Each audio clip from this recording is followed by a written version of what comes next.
हिंदुस्तान में या भारत में पिछले सैकड़ों वर्षों में ये जो जातियों का वर्गीकरण हुआ, जातियों का वर्गीकरण कभी हुआ होगा किसी समय विशेष में, शायद उस समय की जरूरत रही हो, समाज के बैलेंस को बनाए रखने के लिए, संतुलन को बनाए रखने के लिए किया होगा। लेकिन इस तरह का वर्गीकरण इस समाज में कभी नहीं हुआ कि तुम ऊंचे हो या हम नीचे हैं, यह कभी नहीं हुआ। यह तो गुलामी के दौर में ज्यादा हुआ है। मैंने भारत के जो जातियों के बड़े लोग हैं उनके बीच में काफी कुछ रिसर्च करने का काम शुरू किया है। जैसे मैं अभी कुछ दिन पहले कुम्हार जाति होती है हमारे यहां, जो कुल्हड़ बनाती है, मिट्टी के बर्तन बनाती है, उनके लोगों के बीच में गया और ये कह के गया कि मुझे आपकी कहानी सुननी है, आप अपनी कहानी सुनाइए कि आपका विकास कैसे हुआ, आपका जन्म कैसे हुआ। तो उन्होंने कहानी सुनाना शुरू कर दिया।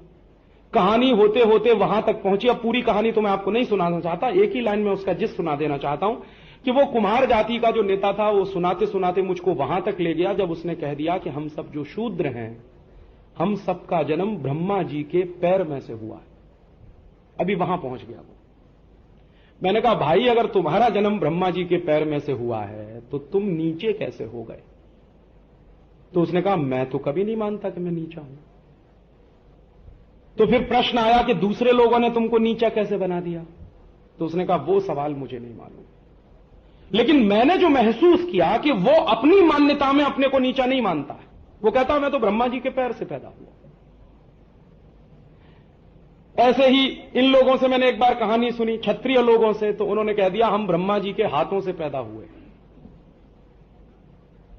फिर वैश्य लोगों के एक बार समाज में मैं गया तो वो एक बहुत पुराने सज्जन ने कहा कि हम ब्रह्मा जी के शरीर के बीच के हिस्से में से आए हैं, माने चेस्ट और चेस्ट के आसपास। और ब्राह्मणों के पास गया तो उन्होंने कहा हम ब्रह्मा जी के सिर में से पैदा हुए। अभी मैंने सबसे एक ही बात पूछी कि सब ब्रह्मा जी में से ही पैदा क्यों हुए? कोई ब्रह्मा जी के पैर में से, कोई ब्रह्मा जी के हाथ में से, कोई ब्रह्मा जी के शरीर के बीच के हिस्से में से, कोई सिर में से। तो बाद में मुझे इसका जवाब खुद मिल गया, और जवाब यह मिला कि शरीर का कोई भी हिस्सा तो नीचा नहीं है और कोई भी हिस्सा तो ऊंचा नहीं है। पैर भी उतना ही महत्वपूर्ण है जितना सिर है, हाथ भी उतने ही महत्वपूर्ण है जितना मेरे शरीर का दूसरा हिस्सा है। और इनमें से किसी हिस्से को काट के अलग कर दिया जाए तो शरीर की कल्पना नहीं हो सकती है। तो माने इन जातियों ने अपने आप को कभी नीचा माना नहीं। कोई ब्रह्मा जी के पैर से, कोई ब्रह्मा जी के हाथ से, कोई ब्रह्मा जी के शरीर से, कोई ब्रह्मा जी के सिर से। तो फिर प्रश्न आता है कि ये फिर ऊंच नीच कहां से आई? मेरी मान्यता यह है कि इस ऊंच नीच को बढ़ावा देने में काफी बड़ी भूमिका पुर्तगालियों की, फ्रांसीसियों की, डच लोगों की, अंग्रेजों की रही है। जैसे अक्सर मैं एक उदाहरण देता हूं, दक्षिण भारत में एक जाति है, उसका नाम है पेरियार।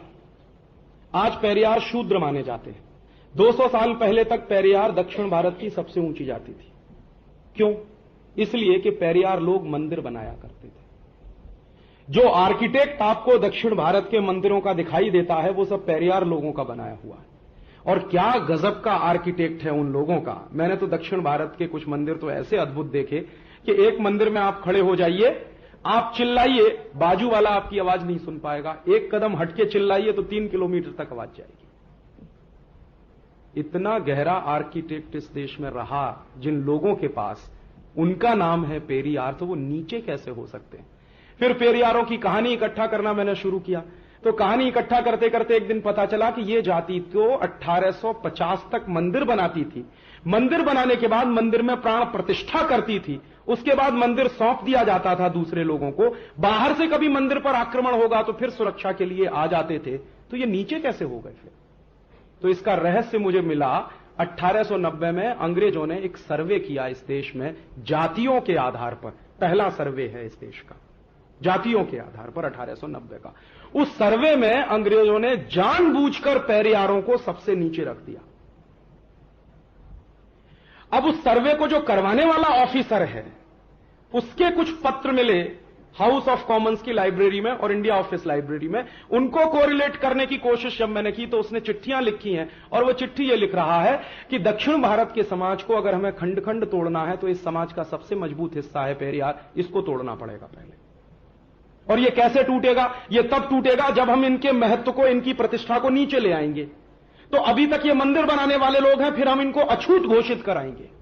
तो फिर ये मंदिर नहीं बनाएंगे। मंदिर नहीं बनाएंगे तो इनका आर्किटेक्ट का ज्ञान खत्म हो जाएगा 3-4 पीढ़ियों के बाद, और जब वो ज्ञान नहीं रहेगा तो प्रतिष्ठा तो अपने आप ही खत्म हो जाएगी, हमारा काम हो जाएगा। ये है अंग्रेजों की चाल। और उसके बाद पेरियारों को नीचे ले आया गया और उसके बाद उनको शूद्र घोषित कर दिया गया। बेचारे आज भी पेरियार उस इलाके में शूद्र माने जाते हैं। उनको मालूम नहीं है कि अंग्रेजों ने उनके साथ कितने भयानक खेल खेला। यह हिस्सा हिंदुस्तान के तभी तमाम दूसरे लोगों का। तो अभी सभ्यता का नवीनीकरण कैसे करें हम? मुझे ऐसा लगता है कि जिन लोगों की इज्जत और प्रतिष्ठा को नीचे लाया गया है, इनकी इज्जत और प्रतिष्ठा को अभी ऊंचा ले जाने की बात कहनी पड़ेगी। तो वो कुछ बात ऐसे कहनी पड़ेगी कि तुम तो सब ब्रह्मा जी के पैर से पैदा हुए हो, पैर सबसे ज्यादा महत्वपूर्ण है। अगर पैर नहीं होगा तो शरीर चलने वाला नहीं है, माने तुम्हारे बिना यह समाज चलने वाला नहीं है। और तुम्हारी भूमिका अगर इतनी महत्वपूर्ण है कि यह समाज चलने वाला नहीं है, तो समाज के साथ आपको समरस होना ही पड़ेगा, या हमको उनके साथ समरस होना पड़ेगा। तो एक किस्सा है गणेश पुराण का।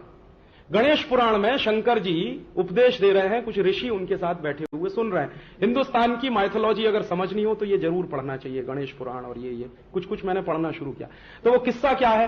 वो कह रहे हैं ब्रह्मा जी बैठे हैं, शंकर जी उपदेश दे रहे हैं, तो किसी ऋषि ने पूछ लिया है, शायद कोई ऋषि है, उनका नाम मैं भूल रहा हूं, कि आप आने वाले समय में आधुनिकता को कैसे परिभाषित करेंगे।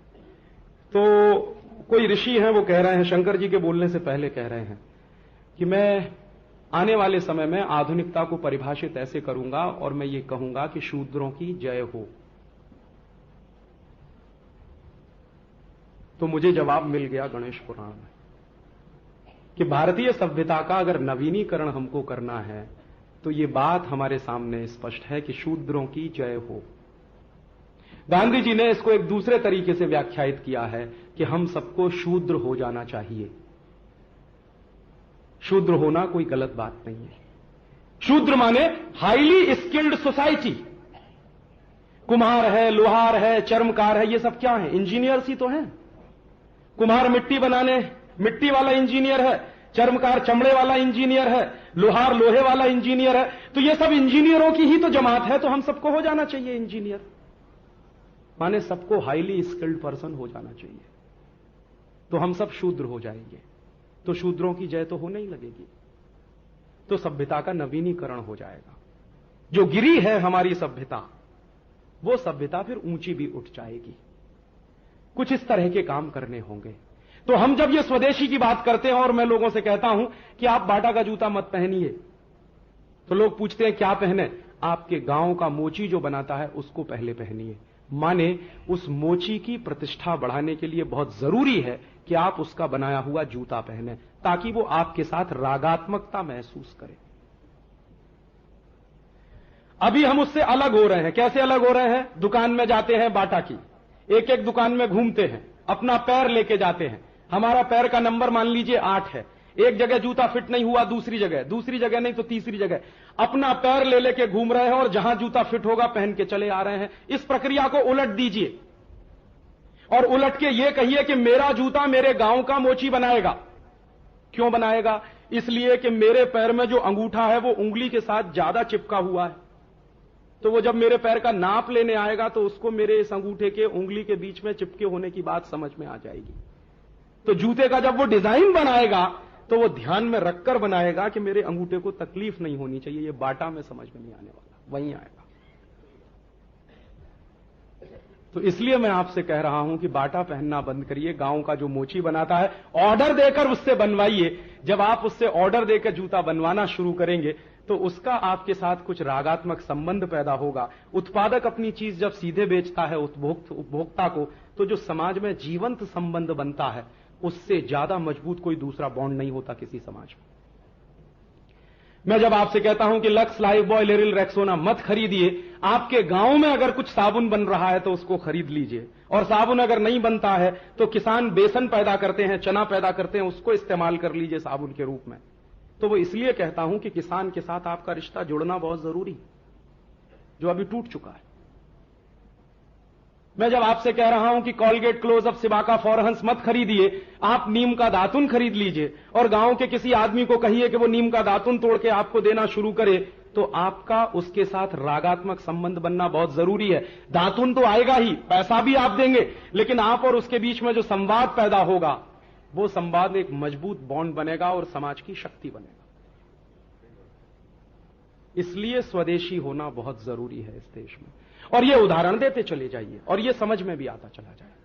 तो अभी आज के व्याख्यान में एक अलग तरीके से मैंने स्वदेशी की व्याख्या की है कि हमको स्वदेशी क्यों होना है।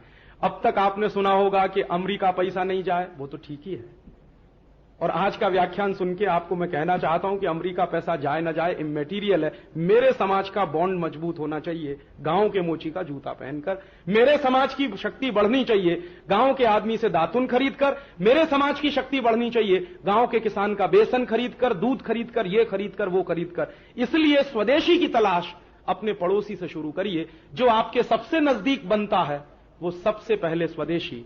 बड़े कारखानों में जो बनता है वो देशी। स्वदेशी, देशी और विदेशी, तीनों की परिभाषाएं स्पष्ट करिए। निरमा स्वदेशी नहीं है, देशी है। गांव में बनता है अगर साबुन तो वो स्वदेशी है। प्रॉमिस स्वदेशी नहीं है, देशी है। नीम का दातुन मिलता है या दंतमंजन बनता है मेरे गांव में, वो स्वदेशी है। तो पहले तलाश करिए स्वदेशी की, ना मिले तो देशी पे जाइए, और परदेशी तो बिल्कुल नहीं, क्योंकि सभ्यता का नवीनीकरण करना है हमको, और भारतीय समाज को भारतीय बनाना है, यूरोपियन नहीं बनाना है। और तब इसमें देखिए कि ऐसे कौन कौन से माध्यम हैं जो आपको विदेशी बनाने में लगे हुए हैं। मैंने आपको कहा, एक तो शिक्षा, कॉन्वेंटियन एजुकेशन, उसका पूरा का पूरा क्यूरिकुलम। दूसरा, आधुनिकता का एहसास कराने वाले वो तमाम उपकरण जिनको आपने मान लिया है कि ये सभ्यता की निशानी है, वॉशिंग मशीन, टेलीविजन, या फिर रेफ्रिजरेटर, या फिर वगैरह वगैरह। तब आप पूछेंगे, राजीव भाई आप हमको आधुनिक नहीं बनने देना चाहते? मैं जरूर चाहता हूं कि आप आधुनिक बने, लेकिन आधुनिकता की परिभाषा बदलिए। यूरोपियन होना, अमेरिकन होना आधुनिक नहीं है। माने हम यूरोप जैसे हो जाएं, अमेरिका जैसे हो जाएं, ये आधुनिक होना नहीं है। हम भारत में रहते हुए आधुनिक कैसे बने, ये सोचने की कोशिश